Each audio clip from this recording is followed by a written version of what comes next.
Box joints, or finger joints, are a traditional method for making strong corners. Successful finger joints require setting the blade width accurately and setting an index pin to match. Freud's box joint cutter set takes care of the first step, and in a bit I'll show you how to handle the indexing. Cutting these useful joints in 1/4 and 3/8 inch sizes is easy and accurate with the Freud set. It includes 2 blades with offset teeth, which will cut perfect 1/4 inch grooves when mounted with the printed sides out, and 3/8 inch grooves with the printed sides in. Switching between configurations takes less than a minute, but always results in perfectly sized grooves. From the 1/4 inch setup, just separate the blades and switch inside for outside so the printed sides are facing one another.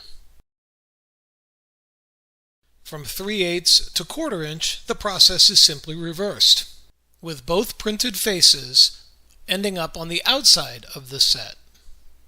With the Freud box joint cutter set, cutting accurate grooves is a simple and reliable process. Now I'll show you how to set the indexing just as reliably. The easiest way to index the cuts is to create a simple auxiliary fence for your miter gauge. You will need to make an indexing fence for both 1/4 and 3/8 inch finger joints. Cut a strip of MDF or good quality ply. It should extend well past the blade on both sides and be tall enough to support the workpiece. I made mine about 5 inches tall by about 20 inches long. I used 1/4 inch hardboard for the keys. Machined setup blocks are an accurate way to set the rip fence for this cut. You'll need a key at 1/4 inch wide and another at 3/8. Be sure to test fit them into a cut from each blade configuration. They should fit with no side-to-side play, but not too tight.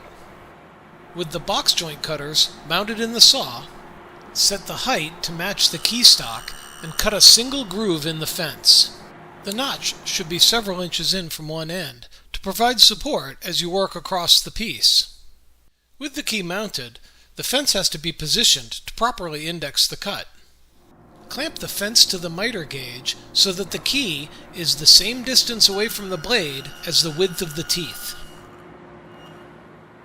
With the fence still clamped in place, run a pair of scraps through a set of fingers to ensure that the key is properly spaced. If the fingers are too small for the slots, the index key needs to be adjusted away from the blade. If the fingers are too wide for the slots, the key needs to be adjusted toward the blade. Make sure you get a good fit. Once the joints slip together snugly, you can fix the fence in place. I used 832 machine screws through the holes in my miter gauge, connected to T-nuts mounted in the fence. This way, I can quickly remount either of the jigs anytime I want to use the box joint set.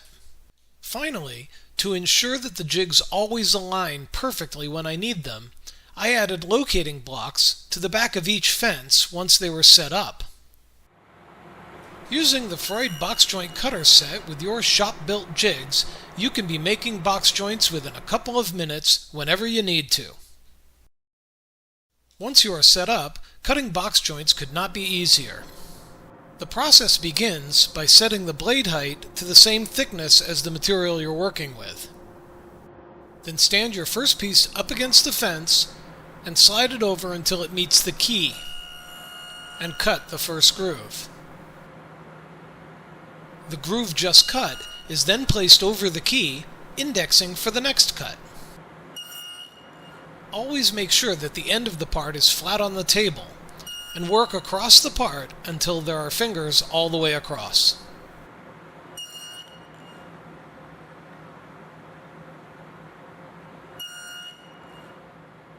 The second side of the joint needs to be offset by 1 key, so use the first key on the part you just cut to position the first cut on the second side of the joint.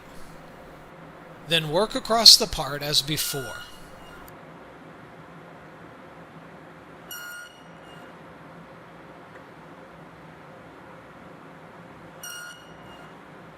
Don't worry if the last key or groove is not the same size as the rest. Either trim down the sides or just glue them up as is. And here's a pro tip. Purposely rip the stock wider than needed and trim it to fit the keys after finger jointing all the parts. With the proper tools and setup, perfect box joints are well within your grasp.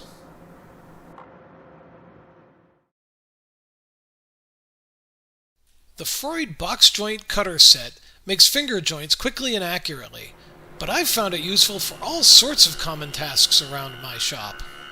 For example, when making finger-jointed pullouts for my shop cabinets, I just left the set in my saw, set up for 1/4 inch, to cut the grooves for the bottoms. And since I was using 1/2 inch ply for the bottoms, I then swapped the blades to cut 3/8, added my rip fence cover, and rabbited the bottoms, all with the same pair of blades. Anytime I need a fast and accurate groove of 1/4 or 3/8 inch wide, I find myself reaching for the box joint cutter set. It provides well-defined dados both with and across the grain. Making boxes for drawers or storage, or anytime you need a strong and attractive 90-degree joint, Freud's box joint cutter set will give you fast, accurate, and predictable results every time.